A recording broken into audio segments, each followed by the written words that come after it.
députés et sénateurs, vous avez un rôle à jouer pour aider à corriger les excès du passé. Vous les collègues du Grand Kivu, quittez les groupes armés, je vais le dire.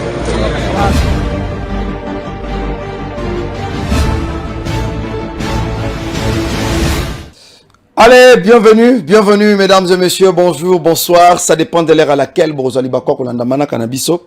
Massolona député, rendez-vous à ma patriote. Question pour nous d'échanger autour. Il y a Makambo Kotalambo Kanabiso, parce que la République mérite mieux. La République mérite les hommes responsables pouvant apporter un plus. Parce que ce qu'on ali patriote et Sengeli, au la nuance pour remplir les critères. Qui est patriote? Les amis, il fallait être mitunanat. Ce qu'on mituni motunawana, otali vinayo, ta façon de vivre, ta façon de te comporter envers ton pays. Omipesi réponse. Massolona député Bandekonanga, nous sommes jeudi 23 avril 2026. En direct de Kinshasa, la capitale de mon pays, Bandekonanga, Tokosololani Nilelo. Après plusieurs tractations, tensions de part et d'autre, enfin,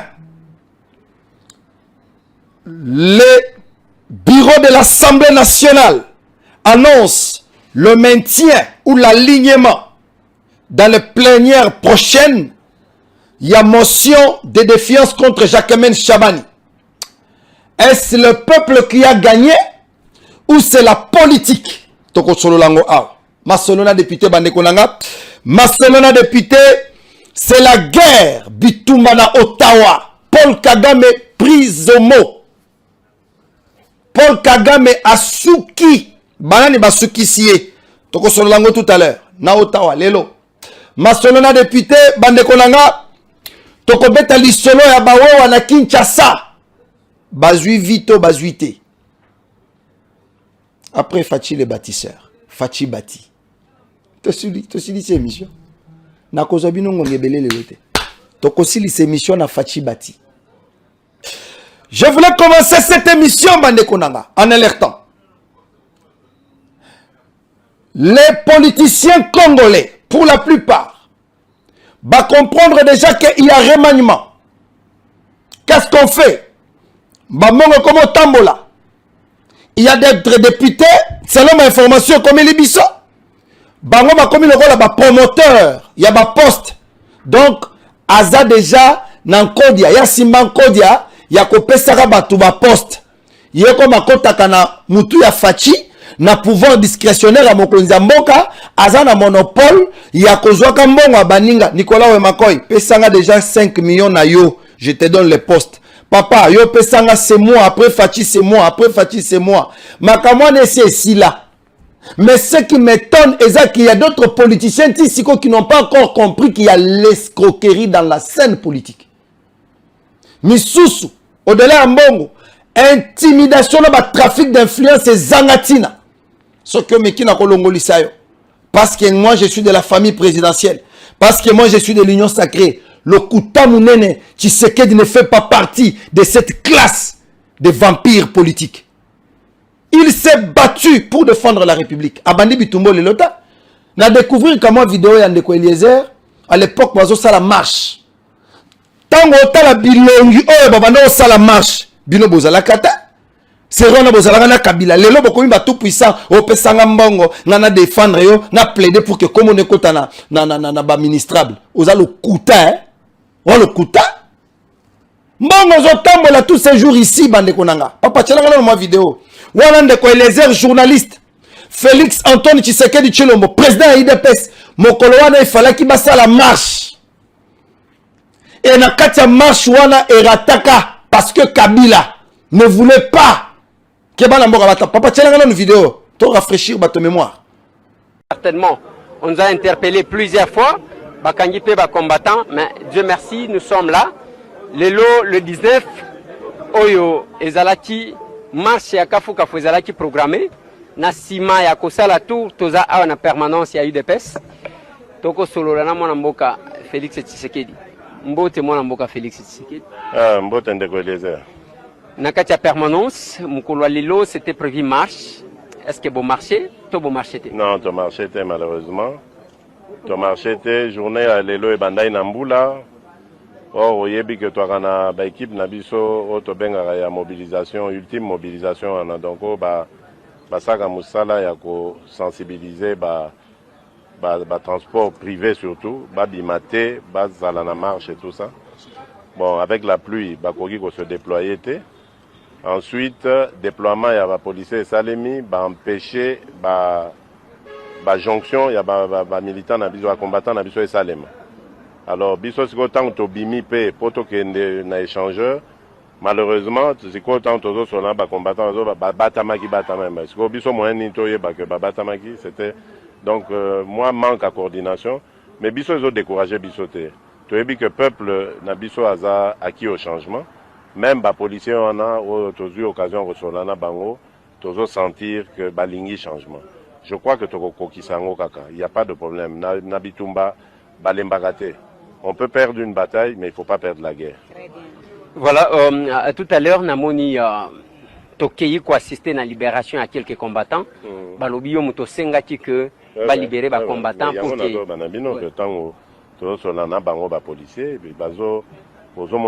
ce sont des gens qui vont comprendre que tu dois lutter pour le bonheur. Donc, tant que tu dois faire comprendre que Bandeko, Bakangiwana, directement, ils sont réceptifs. Donc, bon, avec déploiement, est-ce que aux hommes, on a l'objectif de faire partir Kabila au plus tard, le 31 décembre de cette année, donc dans quelques jours, est-ce que Kosimba? Mais et loko et ça les marque 100 fois et koki samate. Donc biso toza na foi, tozo continuer. Ce qui est samité, c'est que nous avons décidé de l'embatter, de continuer même après le 31. Biso objectif na biso Kabila à Longwa. C'est ça. C'est tout. C'est ça le problème. Voilà, moi Mboka Félix Tshisekedi, depuis un certain temps, c'est l'appel à l'unité de l'opposition. Absolument. Total abino boye na sima ya pasi na yo pasi nanga photo poa porte fongwami Félix Tshisekedi, Mbusa Nyamwisi, Vital Kamerhe, Moïse Katumbi, Dr Mungana pour les médecins ezanini bozo zongela eloko wana oyo ya pasi nanga pasi na yo ezwate tozanini. Mais ngana ko répondre na motuna.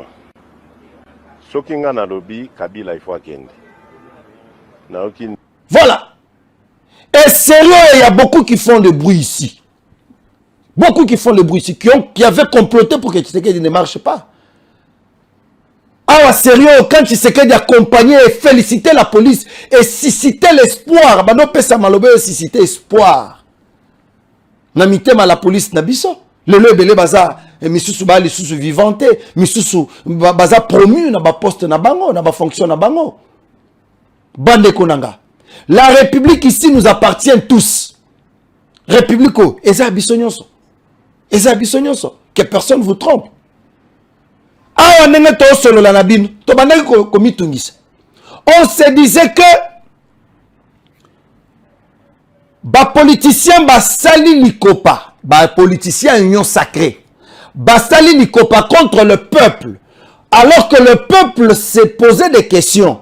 Bazo Bomaka, Bao Brakaka Biso na Moi, Kinshasa Kuluna et Mati, Toya criminalité et Mati, on détruit. Il n'y a pas de réforme. Même la police, à un certain niveau, va se sentir bloqué parce que Makamwamwa Mike Zozanga, le projet que le ministre avait apparemment est Nguluma et Kokakotambo la te bato ba mituna ki ba question à propos bande konanga.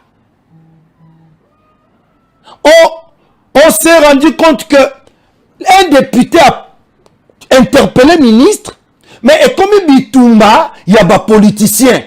Narol, il y a député remplissant sa mission parlementaire. Tomoni, ba politicien bakabwani, oh biso toza batwa IDPS, oh biso toza batwa union sacrée, nini, batwa mbata. Pendant ce temps, le peuple basa na difficulté. Et comme on a même induit d'autres combattants de l'IDPS dans la erreur. Et comme on a polémique, alors que pendant ces temps, le peuple crie à l'insécurité. Le peuple crie à braquage. Le peuple crie à koulouna. On vous a présenté comment on scellé. Bandeko ba otana pakadjouma. Misusu ba semer terreur, misusu ba victime de l'insécurité. On vous a montré comment na Kimbanse ke awa, bato ba vider ba quartier, ba avenue ba tiki bandako parce que ça ne marchait pas. Pendant cet temps, et qu'est-ce qui s'est passé? Je vais revenir sur ce que j'avais dit à propos de la motion. Pour la motion de défiance. Je vais expliquer. Nous sommes le 16 mars, lundi, ici à Kinshasa, où l'Assemblée nationale avait ouvert sa session ordinaire il y a mois de mars. Après 3 mois, il y a repos, il y a vacances parlementaires. Comme le 15 et quoi dimanche, bafongolaka plénière session lundi. Tango bafongoli, le vendredi déjà il y avait conseil des ministres. Lors il y a restitution à ministre, il y a communication. Namakambo est sécurité parce que lui-même le président de la République avait dénoncé l'insécurité dans la ville de Kinshasa, mais aussi dans d'autres provinces. L'instabilité, il y a une institution. Le chef de l'État lui-même, Yayambo, a dénoncé Kayango. Et prenait la parole le VPM de l'intérieur à Lobakiboui. Makambouana Ezaba, rumeur, il y a réseaux sociaux. De part et d'autre, selon ce que Patrick Mouya avait restitué. Quand les élus de Kinshasa ont eu cette information, Komelie Mukanda, question orale avec débat, et Bandaki Kozelaye, Tangouka Bafongoli session, député national élu à Lukunga, Papi Kitenge Mayaba, Alekaka Awa, a interpellé ministre par question orale avec débat, et Koti Kuna. Tant ou question orale avec débat et Koti, Bazu va fandeli yango. Et ekosala ke mukolo moko, le VPM de l'intérieur a yaki Assemblée nationale. Mokolo wana c'est Chilumbayi, le professeur, premier vice-président, mutabandako kamba plénière. Tant ou a commis, allez, ba ekosicité, motion d'information. Il y a depuis 7 novembre 2025, Bazongi Siango. Or, selon la loi, na règlement na bango, règlement d'ordre intérieur Assemblée nationale, na article 191, question d'actualité, ezalaka inscrite selon l'ordre du jour. Mais tant que batangi ordre du jour, la question d'actualité ezalaki na ordre du jour té. Question d'actualité ezalaki relative, il y a sécurisation, il y a aéroport, na ba port. Tangwa leki abandi koloba. Or ba kinoise na ba kinois ba banda ko zelela yete na makambo ba sécurité à port. Déjà ba kendaki ba komaki en dehors il y a règlement d'ordre intérieur en violation article 191 Assemblée nationale. Bande konanga. Tangwa bandi koloba, il a voulu maintenant glisser na dossier à insécurité dans la ville de Kinshasa. Nde ba député ba lobi jamais. Il y a une question orale avec écrite ici. Oh, il fallait que normalement ils allaient aligner dans l'ordre du jour. Vous nous citez une question d'actualité qui date de 6 mois. Vous voyez comme Melango Bisso a et Simbate, ba député, ba créa qui trouble l'Assemblée nationale. Ba créer trouble, c'est ce qui a suscité tout ça. Non, bah que non. Comme Papi Kitenge a Sengié à répondre à ma question, ils n'ont pas voulu créer motion de défiance par l'honorable Ladi. Honorable Ladi a créé question, motion de défiance. Et dans une motion de défiance, c'est Koti. Palpitation et bandit. Palpitation et bandit. Motion de défiance pour que Ezala réunie, il faut un dixième, il y a une totalité à ma député, c'est-à-dire 50 signatures et qui déjà remplir critères pour une motion de défiance contre un ministre. Ndebo Moni, député va signer plus de 54, va signer déjà, va côté ici. Tant que que Lumbi Solo, union sacrée, qu'on est comme que non, to protéger. Il ne faut pas attaquer mon union sacrée, il ne faut pas faire boyer. Non, mon député, non, non, moi je n'avais pas signé. Moi je retire ma signature. Or, ils allaient déjà trop tard. N'a évité Batumisus, yo, aux députés aussi au signé. Au signé, après, comment le baron, je retire ma signature. Et si, Ekotikun. Yango, bon, on bitumba nyon soto bandako vivre. Awa. Mais n'engé to sola la bino abande konangai. La question, il y a motion de défiance, ils ont maintenu. Ils ont maintenu l'Assemblée nationale. C'est après une longue discussion de 2 jours. Il y a ma conférence, il y a un président du groupe parlementaire. Basololi sur le 39-34 Balobi, nous sommes d'accord. Aligner motion de défiance. Token de bongo, parce que c'est le peuple qui prime. Je me pose maintenant la question. Tension Sotoviva Kiao, c'était dû à quoi? Polémique Nabil. J'ai vu l'honorable Peter Kazadi qui à son tour peut lelo à Télémi. Oh non, n'a pas conflit na bango a se dénoncer comment la DGM a interdit, a barré la route à l'honorable Asselo, a que nous la campagne, il y a ba gouverneur papa Bossi Bossali ba élection kuna bo poli point barre. Passons à autre chose. Passons à autre chose, les Sankourou doivent vivre, on n'a pas besoin de vos débats. Encore on a parlé des choses qui vont faire avancer les Sankourou, qui vont faire avancer la République. La politique ne va pas marcher comme ça. Tout ce que vous faites, est à la hauteur, il y a Tshisekedi. Tshisekedi est là. Bossa l'effort, bon matabo koma. Boyoki sangote. Moi, si moi, c'est déguisé qui rwandaise, c'est déguisé en Mounyamulengi. Bazo poser une question. Comment on est là? Zelana luka comment on a commis quelque part. Pour bazo pesaranga kanda. Je me dis, mais moutoyo. Comment on a eu? Qui basumba Adel. La dame bazo poser une question. Kagame a tué les Congolais ou pas? À comment on va l'ébicier? Batuni une question. Répondre que non. Yo oza Mounyamulengi, oza le baki oza Congolais. Boni oza incapable à condamner Kagame. Parce que vous avez une mission. Papa Tchelanga vidéo. Donc, il a écouté et il était pour nous et il avait dit que ce que nous disons c'était vrai. Okay. Il a dit que c'est vrai. Tous les massacres contre les Banyamulenge c'était vrai. Oh. Et il connaissait, il connaissait les Maï là de Sud-Kivu. Ils étaient à la base de ça. Il connaissait que les FRDC travaillaient avec les Maï pour tuer les Banyamulenge. N'est-ce pas? Et il était donc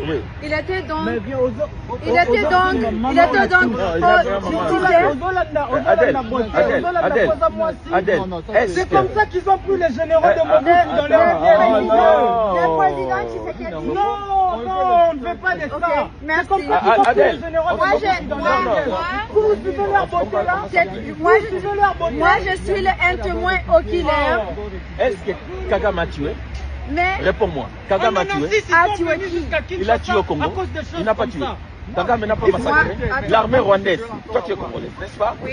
Est-ce que l'armée rwandaise a tué au Congo? Moi je suis pas ici. Est-ce que Kagame a tué au Congo? Non, l'armée ougandaise, attends papa.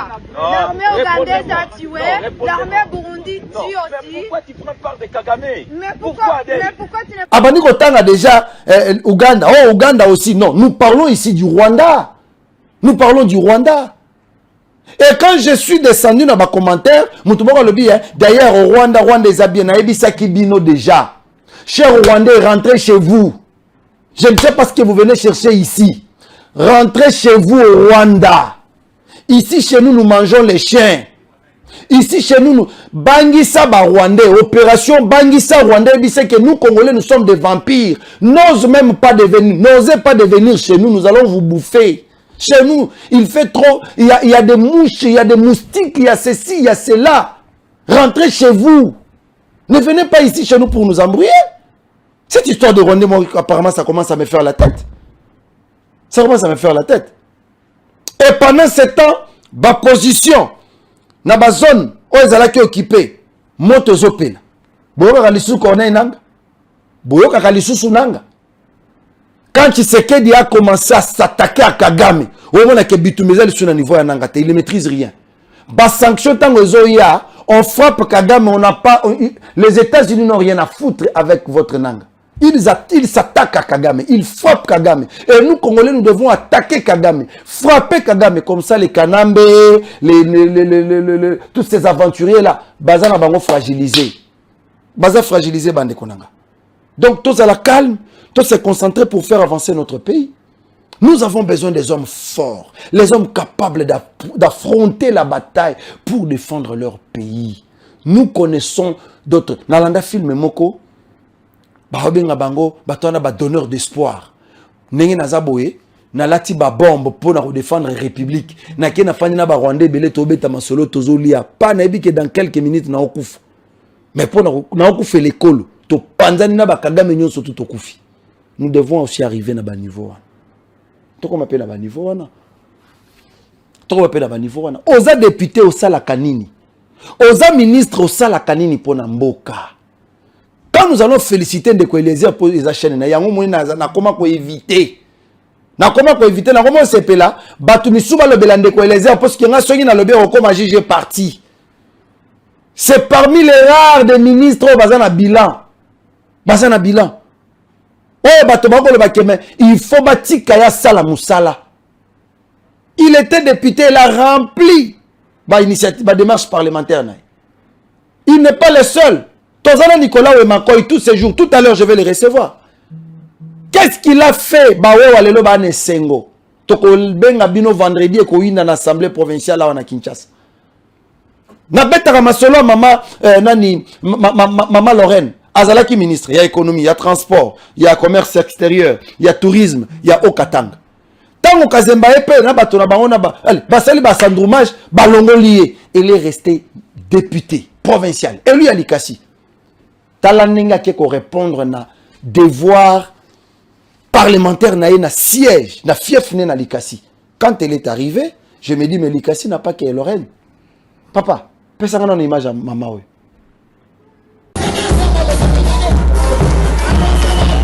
Dans sa ville, elle y revient toujours avec joie et y est accueillie en grande pompe. La députée provinciale élue de la ville de Likasi, l'honorable Laurent Lusamba Kazadi, a décidé de passer ce week-end aux côtés de sa base électorale. Réunie comme un seul homme, cette foule, composée également de membres de la fondation Laurent Lusamba Kazadi, avait visiblement besoin d'exprimer ses préoccupations à celle qu'on appelle affectueusement Mtoto ya Likasi. C'est donc un tête-à-tête riche en échange qu'a accordé l'honorable Lorraine à sa base après un long moment d'absence. Donc, Léo Moukoué ouvert, c'est votre opportunité de parler, de dire ce qui ne va pas. Kama unashikia boko unandika kwa papier unanipatia.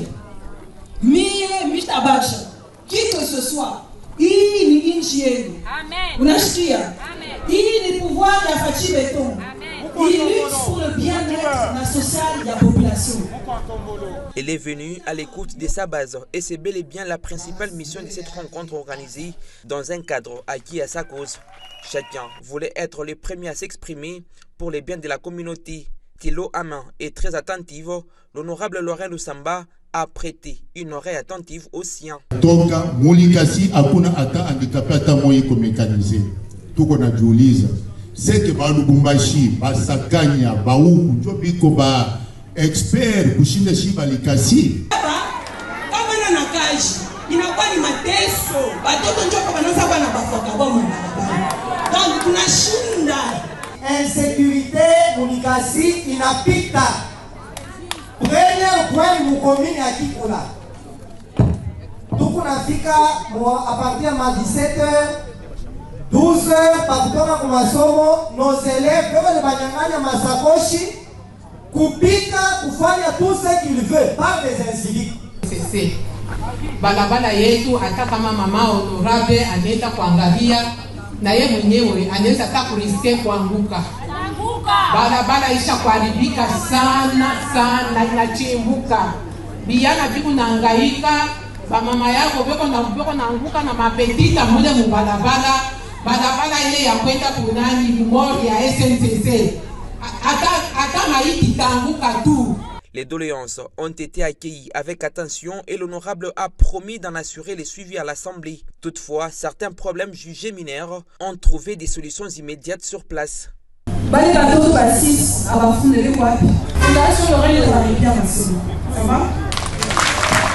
Aujourd'hui, je voulais vous dire merci, vous n'avez pas temps.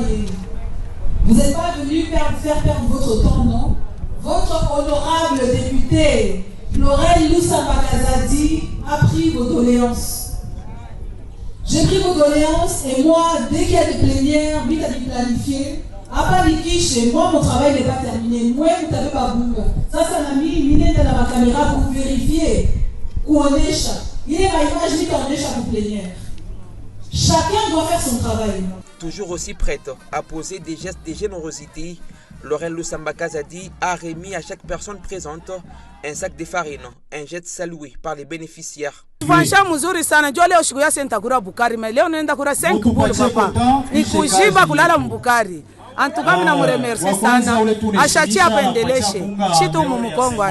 Ce fut donc un rendez-vous riche et réussi entre Likasi et sa députée qui a promis de revenir prochainement pour faire les comptes rendus des actions entreprises. Et ici, il y a des députés, en fait, ils sont dans tout ce qui est débat, polémique et tout ça. Et pendant ce temps, il y a des femmes très engagées, déterminées pour défendre leur patrie. Ils sont là, très déterminés. Mais Bino Bozaraka, oh, Rebo, Dani, Rebo, à Kenagi, ceux qui. Honorable Nicolas, bonjour et bienvenue. Bonjour Nicolas. Boni, ok, no, ça me la Rebo. À consulter qui a été. À consulter qui? Tu as consulté, à consulter Kolotonangaï, maître Kabengera. Lecture non adoption des Andéens. Ezali, moi, compliqué. Compliqué comment? Parce que je sens, moi, je me sens un peu.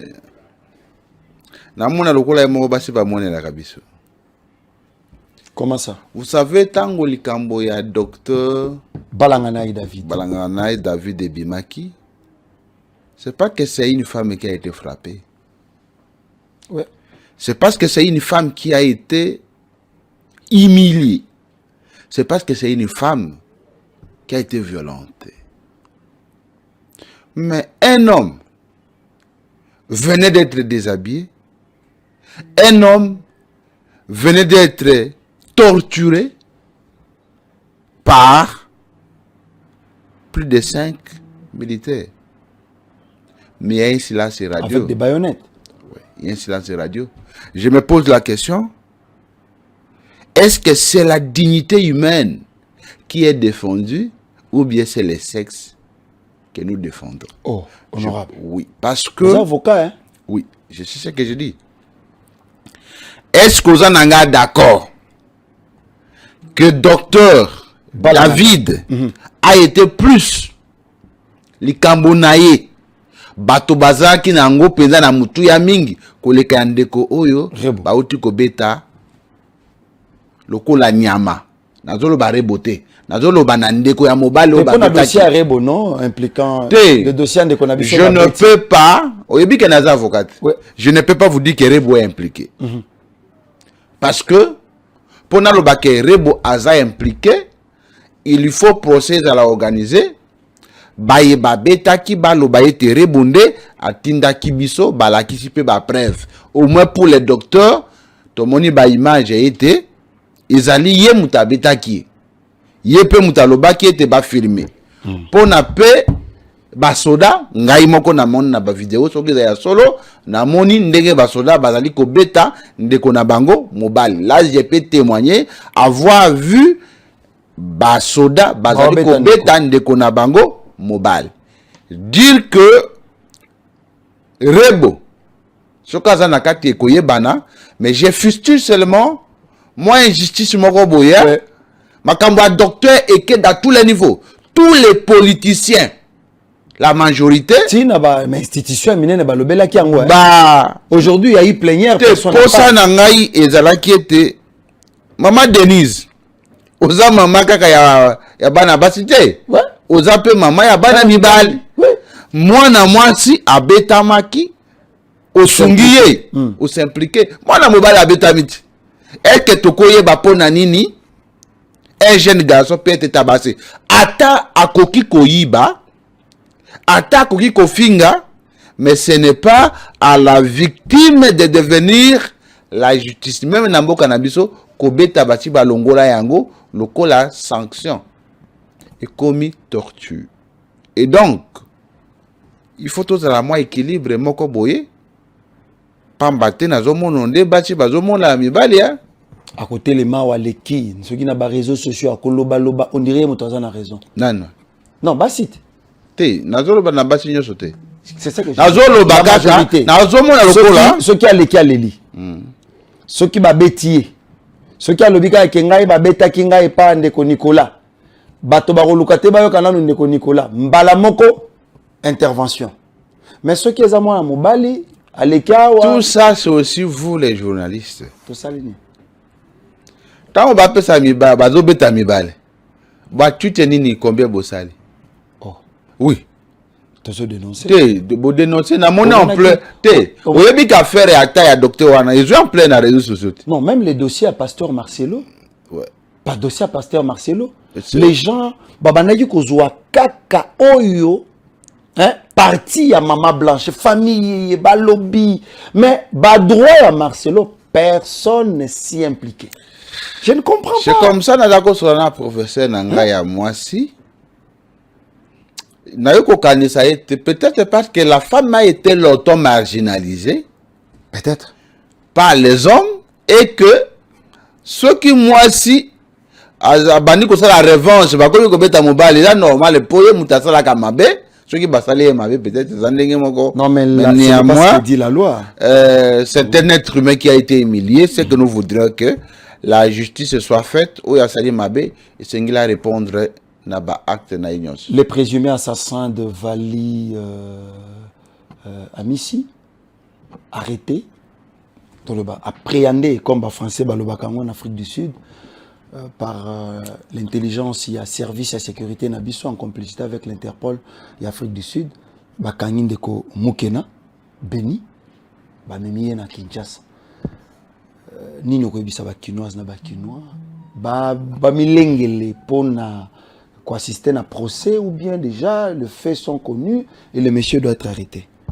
Deko Larsen, je pense que Makile a mutu gangaka. OK. Awa tango tuvanda ki na Congo bato ebele bazako condamner gouvernement na biso que bovandi kimia moto babomiye ainsi de suite. Or j'ai plus aimé de marcher à gouvernement c'est d'opérer dans le silence. Très bien. Gouvernement akoki ko tia makele l'été tango azana iposa ya koluka be formation. Soki bakangiye ya solo Dieu merci ba extrader awa ba sambisa yi publiquement. Toye bape tina nini po na nini iloko nini pe tinda kie aboma ndeko oya ye masana ye toye bape responsabilité ya baye bazaki ko assurer sécurité ya hôtel to appartement bazalaki wapi tango masase zobeta bazalaki wapi tango akiti na ebembe nana kumbaki pe mutuka oyo bakende ko boa kebembe nyoswana on aura une clarté. Nous souhaitons avoir un procès public télévisé pour toyeba banani balinga kabiso banani balinga kabiso te lolenge kani biso to koyeba kotambola na bango et na baye batikali ya mitema mabe to koyebisa bango ete ata obomi la scène ata obomi ngai mais place o ya ngai ko siéger te lokola député. Ouais. Pour la deuxième suppléant en Haïti. Ata, au bout de la scène, au comme animateur à Masolona député. Et donc, aimons-nous vivants. Tous à la na molimo ya kusala ka bato mabete, pambate. Nous sommes toujours à la mabele, to kufuta pe na mabele. Merci beaucoup, honorable Nicolas Wemakoy, élu à Kinshasa. Félicitations d'abord pour la initiative Nabino, Lelo. Ata ce que vous allez société na Congo. Attention comme je ne sais ministre ou quoi au moins bawewa Kinshasa bakoza bakutikala na souvenir il y a 15 ans, na député moko aleka kanisa biso. Votre édit hier, j'étais très content pe na moni ba affiche ni ba ko la kisabiso annonçant une mobilisation générale pour na vendredi au bako, je ne sais pas. Yo moko mi lobela nanu ni ne le kanaki lobby, biso to kanisa lobby okimaki plateau hein, to sala ki émission te po yebisa ki ngai ko sala te zelangai. Na zelioti 20h. Et puis na sala le sous émission te, na eu problème na ba téléspectateurs. Yebisa biso, qu'est-ce qui s'est passé là-bas? Au fait, au-delà d'être député, nous allons président de la commission politique, administrative et pays juridique et assemblée provinciale de Kinshasa. Tango Mibeko a déclaré en recevable dans la plénière, ba continue dans la commission Yangai, où nous allons 10 députés, 10 experts, pour nous toiletter pour nous copier sa forme, pour te présenter en l'assemblée provinciale, pour les députés, kotala ba amendement to sali ba yeba koyoka rapport na biso ba voter article par article et puis ba voter une globe yango ezaki edio ezaki voter lobby ezalaki ya mwana mboka Socrates Mobengai où yaza élu ya Mongafula les 10 portent sur les sanctions applicables na baye bazali ko boaka ba déchets domestiques. Désormais soko boaki milangi na balabala ba kokanga yo. Mais il faut une forte mobilisation. Nazali ko souligner na ko senga na gouvernement provincial mobimba ite toche mobeko pona ko réprimander baye nyonso ba ko boaka ba fulu na babalabala baye nyonso bakotia kaka na bango batioteri na bango euti installation hygiénique ekende na balabala bakokangama. Mais comment vous kasi biso ville ya Kinshasa po pekisa mutu ete kobwaka eloko na balabala te to bongisa pe bisike zengeki bango babwaka. Pambate, s'il n'y a pas de décharges publiques, s'il n'y a pas de poubelles publiques, to kozala mwa kokoso ya ko appliquer mobeko wana. Na meli mulangi ya mai na nzela. Na zando na koki kosimba yango te banda zando tina Mongafula na maboko. Il faut lier de décharges moko boy poubelles publiques ezala. Admettons que na meli 3 milangi ya mai na kosimba yango tina ndako ikozala mabete. Et que ça vraiment mabé. C'est nous félicitons l'honorable questeur parce que Mobeko naye et les Kakilobi et comme Mobeko est assemblé parce que c'est les 48 députés ne ba vota kiyango. Mais honorable donc, pardon avant d'y arriver. Tokose na binote. Parce que ça Mobeko na bino. Les Luba disent kololi kamona betarango makasi. Comme ça bato ba ko jinga ye. Bano lobe na lingala. Na chulo bezani mwena bwenda wa bamba bikole nini mwena bwenda wa bamba ezalo kola mtalo bachitetela ya oneke moi volume mwena bwenda wa bamba bikole nokubena panshi ba mwa bishop kolo likamuna betela rango alobela rango mingi siko bato ba ko jinga ye ba jupe ba simbisier bino bo proposer bo voter Mobeko wana. Notre souci, c'est aussi à Bakinois. Parce que Boroye, Bamakambo, le Kana, Babumbu, Baselemba, Boroye, Bangote. Makambo, ça les mara tous les jours, Boroye, Bate. Toko Senga Nabino. Soit bosser la vie sur système à drone, pour capter tout ce qui se passe à Kinshasa. Soit bosser ma caméra de surveillance, na ba point focaux, de façon que permettre besoin ba éléments pour interpeller et sanctionner. Sinon, tu vas beaucoup de foule. Nani a tchaki. Je pense que ça pourra nous aider, mais aussi la signalisation, le panneau à travers la ville qui vont permettre à ceux qui sont au tambola, à Zomona, et puis qui s'aiment. Mais on a une assemblée provinciale et que vous allez moi passer. Honorable Nicolas. Le travail de fond doit être fait. Très bien. Le travail de fond, c'est la sensibilisation. Il faut aller dans les marchés. C'est ce qui nous manque. Il faut aller sur les rues. Il faut aller partout dans les médias, sensibiliser à nos mamans, à nos enfants, que tango tozali ko boaka milangi na balabala, tango tozali ko boaka ba ordure na balabala, tango tozali ko boaka biloko mabe na bisika esengeli te, tozali koyokisa l'état pasité kasi biloko tozali kosala et kozongela biso parce que ko créer biso malaria et ko créer biso ba typhoïde et ko créer biso pe ba maladie mususu. Et donc vu les feux ça la musala wana accompagné mobeko wana pona kotia ba signo pona kotalisa ete awa babwaka kate mais tango lobete awa babwaka kate il faut ko lakisa pe bisika ya kobwaka. Voilà. Nde débat tozali na yango na mobeko oyo kozala voter lobby nzambe kolingaka oyo etali les 10 portant réglementation de transport à commun par taxi moto dans la ville de Kinshasa, c'est-à-dire mobeko oyo ezali kokamba bokumbi tukutuku na kati ya engumba ya Kinshasa. Nde débat eza na kati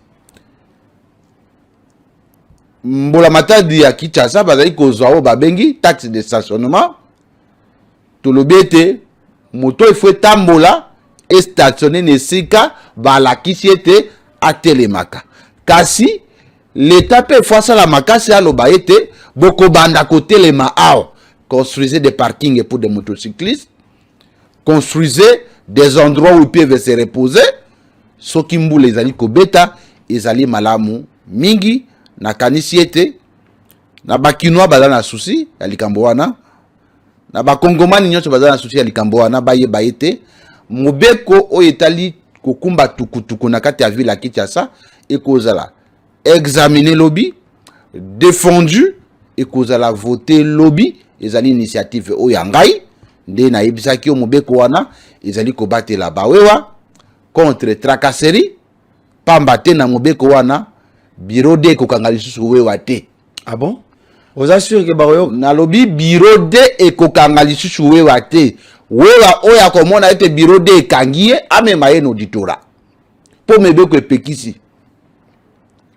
Policier oya za roulage te akokanga wewa te.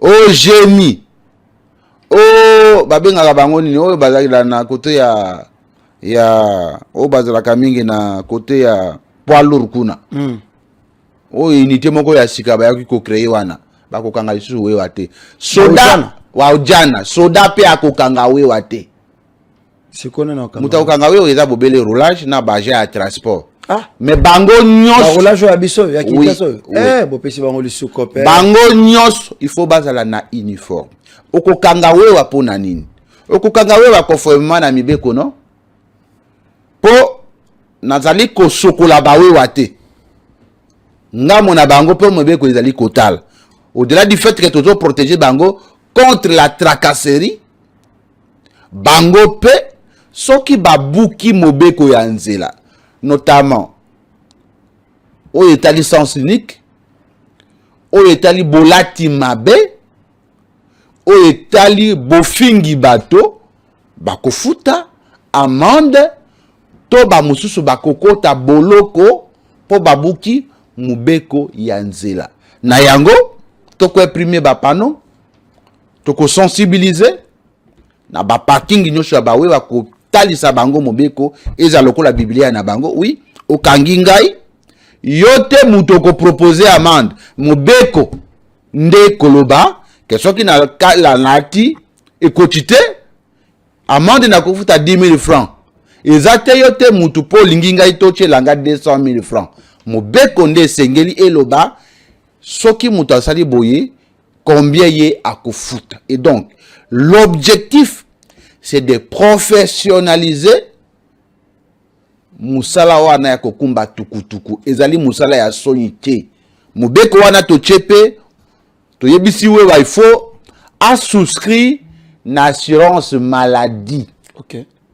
Soki wewa na makanisi mwana mboka Roger Kamba ministre ya malamu ya santé apesa kinga yete soki wewa a souscrit na assurance maladie oyo ezali plus ou moins $40 par an a kozwa soin na ye mobimba ezala maladie naturelle ezala accident scanner nyonso ekozala na maboko ya l'État ako koto hôpital nyonso ezala hôpital cinquantenaire ezala ngaliema pe hôpital nyonso oyo l'État a kokamba bango.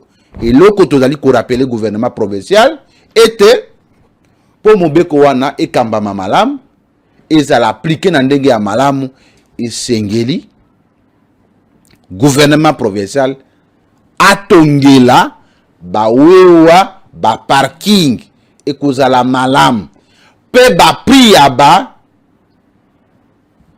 mikanda il faut ekita prix eleki makasi mikanda ezebele ya kusomba mais soki l'État atiango ata mikanda nyonso esali $100 ekozala malamu. On a mis en place ce qu'on appelle un guichet unique de délivrance de documents.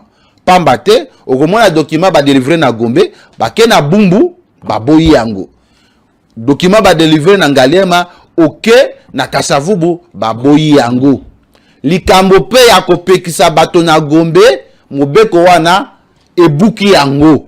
Gombe za lokola commune nyos, wewa azana ningisa ya kobula na commune nyonso oyo ye alingi mais na kotosaka mibeko ya mboka elobi nini landa bande na yo kokota gauche kokota droite te soki embouteillage ezali bino nyonso botelema kino bokende maleme kowela nde kangaka nzela. Et donc na contribution oya biso na appui ya ba collègue pe na appropriation ya mobeko wana ipa bawewa bango moko, je pense que on aurait accompli l'ikanis vision à chef de l'État oyo alobaki na conseil des ministres a été il faut encadrer ce secteur des motocyclistes.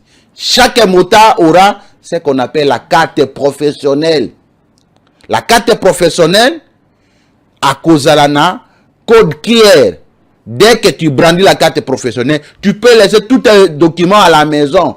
Dès que tu as la carte professionnelle, bakota la na carte ba comme adresse na yo combo na yo numéro ya moto nyos ba monique oza en ordre. À partir de carte professionnelle wana ba nyos batala a crime na moto ba kozala sauter parce que pour tambola na moto na Kinshasa, il faut na carte professionnelle. On aura un registre provincial de tous les motocyclistes de la ville de Kinshasa. Il y aura un recensement général. On doit connaître effectivement tous les motards boni na ville de Kinshasa. Et puis, mobeko ezali kopekisa kokumba tukutuku sans être au lekana centre et apprentissage. Il faut mutu akumba katukutuku ayekola code de la route, les règles générales de la route. Il faut qu'il y ait une auto-école.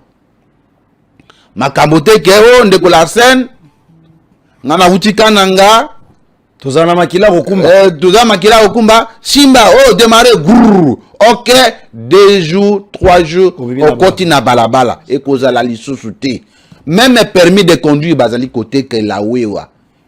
On ne peut pas vendre le permis de conduire à celui qui n'a jamais été à l'école de formation. Le permis de conduire dans un pays sérieux ne peut pas se vendre. Le permis de conduire se délivre après avoir accompli des formalités de formation.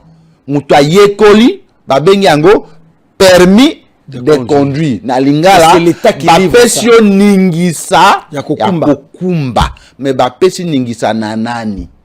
Na muto yeba adresse na yete na muto alakisi ata brevet mon côté ou yakenda ata auto école. Et donc nous allons encadrer cette loi, nous allons sensibiliser nos frères. La formation de fois coûte $50, de fois coûte $30. Est-ce que muto azali kokumba bomo ya mutu? On ne peut pas se rassurer soki aza formé toté. Mobeko wana ezali kopekisa mokumbi tukutuku alangwa masanga sokaza na volant, il y aura des appareils de détection. Soki to alcoolisme est élevé au kokumba tukutukute. Et le test que j'ai perdu. Mobeko wana pe ezali kopekisa komema mwasi azemi en terme. Okomeme bembe na moto te, okomema mineur te, il y a moins de 12 ans te soki azali accompagné te. Moto ya 3 ya 2 pune pe et koki comme masaki ya makala te na balabala ya munene boye. Non, po ezali ko déranger la quiétude ya circulation. Mais Et donc honorable prix na nyonso wana na puis na yo la scène benda moloai na puis ya ba kongomani nyonso soki tolati yango on aurait réglé un problème dans la République démocratique du Congo avec une police professionnelle, avec des agents professionnels. Pour les agents de transport, bazali ko batamaka na sans tenue. Pour na kolukaka ba infraction lokola ba miyibi. Agent de transport akoki ko batamate. Pour agent de transport azana balabal, il doit avoir l'ordre de mission. Il doit être en tenue. Tenue wana il faut na code qui est au Kanginga. Oui, nazadi congolais, yoza congolais, toyebana. Ozanan, ngai nazaboy. Au présenter nga mikanda, polluement, na commettre infraction, au boye, il faut foutre 10 000 francs, ndenge mibeko elobi, toke na DGK mutafuti, bo kabwani, bo futi mbongo na maboko pe, et kozalate. Toko veille en sait que, oya kobuka mobeko, et kangaye, na. Elongo, contribution à Moutounyos, na valorisation à Mobeko wana, na vulgarisation nango, parce que tout dépend. Yawe wa yemoko, na policier, pe na jaya transport. Mboka wo yeza ya biso. Biso nde photos ala na souci ya kobongisango. Wewa ifo aye baete, na nzela aza yemoko te. Mutu kezali, mutu amakolo azali, pe ba kumbi mususu bazali azaye mon côté wewa ifaye ba été azali grand responsable azali atiki mwasi na ndako atiki bana na ndako ayena balabala pona koluke loko ya kolesa libota na ye azali zobate azali pe kosala musala ya mukete ezali musala lokola misala nyos wewa ifo azala responsable peut permettre ete mboka na biso. Merci beaucoup, honorable Nicolas Wemakoy. Au mon côté, je n'ai pas voulu l'interrompre pour comprendre vraiment mission parlementaire naïe et Sika à Bandelaki na place à Komi Lelo. Je pense que cette proposition a dit et qu'on permettre à ce que ordre moi mouké et kotana Kinshasa il y a une anglais à Bawewa baninga monsieur Subozo ata anglais à Bakumbi ba 207 bakumbi ketch bakumbi mitu kanabiso nyonso batoto kumbaka na Kinshasa. Il faut qu'il y ait des lois qui vont sécuriser la population. Toutes les actions de la population doivent être sécurisées par la loi. C'est pourquoi les institutions elles ont existé. Sinon toko vivre nini. Et là on a reçu un honorable Nicolas biso média toko accompagner bin. Mais bon lu kapé ba méthodologie à ko utiliser na balabala na zela ba réseau mutoza na moi téléphone à terre à touche mais au moins azoeba code de la route ça na problème té il n'y a pas de signalisation il n'y a pas na ba panneau ya minene nyonso ils na Kinshasa il n'y a pas de panneau qui explique clairement qui définit clairement les codes de la route. Je pense que moi rappelle wana mutota soki atangaki na classe mais tango otambola lui et puis kisami ko tambola. Alors nous allons terminer cette émission Mandekonanga. Je voulais qu'on parle avec l'honorable Makambaba immigrant. Je pense que demain, si pas demain, après-demain, nous allons, il sera avec nous ici au plateau pour que Tom Egempe Kosolo là, les Kambo Yaba immigrants. Mais sinon, je voulais féliciter toutes les grandes dames de immigrants. C'est cité ba polémique. C'est polémique non non. Il y a 3 pays en Amérique latine. Donc ça la émission awa calmement comme ça on va en parler. Je voulais féliciter ba maman nabiso à diaspora. Passi à Ottawa na Canada ba la kisi que bazali très forte. Neto solo la awa ba maman à Ottawa ba déjouer carte ya bando ki a Rwanda. Mutoza na Rwandais a moni que ba sanction comme peser beaucoup plus sur Kagame. Allez, tozo sikoyo ba Rwandais bazala na ba États-Unis, bazala ba Canada, ba m'appelle na balabala pour revendiquer on nous tue au Congo. Ba ko kanga bango pour donner Trump à l'obé à vérifier mi Canada. Ouais mais ba o ya lelo refouler bango lelo. Ba refouler bango awa. Mais ba o ya lelo. O ba meki ko mekana Canada na Ottawa. Vidéo yango wana. Ba mama ba telemi ba pandi bango. Donc comme isko bitumba. C'est ça être patriote. Pour mon pays, il est déjà au Canada. Peut-être ça l'ara déjà. Subvention, mais c'est ce que nous voulons. C'est ce que nous voulons. En tout cas, bravo à toutes ces grandes dames. J'avais quelques communiqués à donner, mais je pense que demain, émission nakalaka bato ezala mulaïté. Retrouvons-nous demain. Tout bête à ma solote. Honorable Nicolas Wemako, merci d'être venu. Merci beaucoup. Je pense qu'au cause à la lobby. À Rosa. Lobby vendredi. Mais le problème est que je dois venir répondre à besoin de la population. Pour les fans de l'Assemblée, assemblée qu'on a besoin de lobby qui minuit. Qu'on a payé la population. Ah. Merci.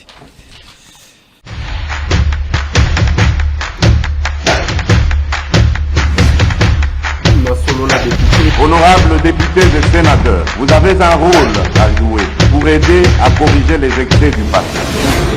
Vous les collègues du Grand Kivu, quittez les groupes armés, je vais le dire.